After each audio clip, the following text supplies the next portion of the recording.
Welcome to this presentation of Do Higher Time Frames Determine the Trend?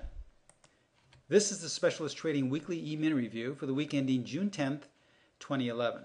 Now, before we answer that question in this week's review, we please ask that you take a moment to view our disclaimer. I'm going to show you some performance results and how to actually trade in the current trend that you are watching. But before we do, we ask that you please take a moment to view our disclaimer. Remember, we can in no way guarantee that any of the results I'm about to show you will be repeated in the future. So please take a moment to view our disclaimer, and then we shall begin this week's E-mini Review.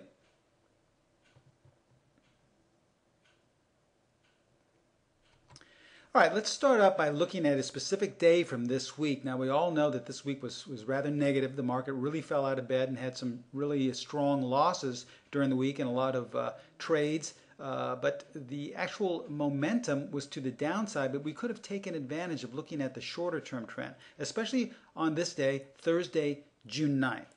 Now, if we look at a daily chart of this, we see here that this is roughly going back the last 2 or 3 weeks in the E-mini. And what we want to concentrate on is where we are in relation to the buy-sell line.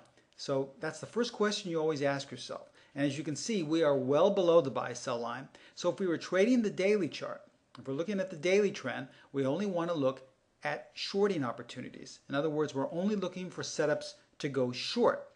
And this is the day in particular in which we're looking at. This was Thursday the 9th. Now, a lot of people tend to use the daily trend to determine the smaller time frame. Let's go down one more time frame. This is an hourly time frame, a 60-minute chart of the E-mini going back roughly about a week or so. And once again, we plot the buy-sell line. And we simply ask ourselves, where is price in relation to the buy-sell line? Obviously, price is below. So once again, we're looking at this time frame, and this is telling us if we're going to be doing any trading on a 60-minute time frame, we only have to be doing it from the short side. That's the only way we can actually do any trading, because the buy-sell line is telling us that price is well below. Okay? But here's where I believe a lot of students, especially beginning members, make the mistake. For some reason, we've been taught or meant to believe that the only way to trade is to determine the higher trend, and that will tell you where to trade on the lower time frame. So in other words, we've just seen the daily and the hourly time frames telling us that we should be looking at the market from the shorting side. But what if we wanted to day trade? Then would we only be able to take shorting positions? Well, let's look at this specific day here. Once again, this is Thursday, June 9th. All right, now let's go down to the smallest time frame. We're looking at a 1,000 tick bar, and this is just about the minimum time frame we want our day traders to be trading on a 1,000 tick bar chart. Okay, as we see here, we have a blank chart during the day of the 9th, Thursday the 9th, and we simply apply once again the buy-sell line. But in this case, we ask ourselves, where is price in relation to the buy-sell line? Well, obviously price is above. So does this mean we cannot take any long trades? Because if we notice here, we simply plot the dodging channels for our strategy number 1, what we'll find is that we would have had a very nice trade here entering into the dodging with the dodging channel. Strategy number 1 would have had a nice trade where you would have gone long and everything would have worked out perfectly. What if we weren't trading strategy number 1 on an intraday basis on a 1,000 tick bar chart? Well, we simply wipe out the screen again and we start fresh and say we wanted to trade strategy number 4, which is another one of our popular day trading strategies. Well, here you would have made roughly another point and a half, trading strategy number 4. We had another great buy setup there. What if we weren't interested in either trading strategy number 1 or strategy number 4? Well, we simply plot our Bollinger Bands, our proprietary Bollinger Band setup, and guess what? We had a great setup to trade, excuse me, strategy number 3. So we would have missed all of these different type of strategies. Some of them would have been entering in the same place, but your exits or your stop placements are different. The point being that we would have missed all these. So what are we trying to say about the higher time frame as it applies to the lower time frame? It has been my experience through my 34 plus years that I really haven't found any correlation where the higher time frame helps me in making my decisions. In other words, I don't really find any hard evidence of a consistency by using the higher time frame to determine what I should do on the lower time frame. Now, I know a lot of traders swear by this type of technique, that if they see that the hourly or the daily chart is negative, they will only be looking to go short, and vice versa.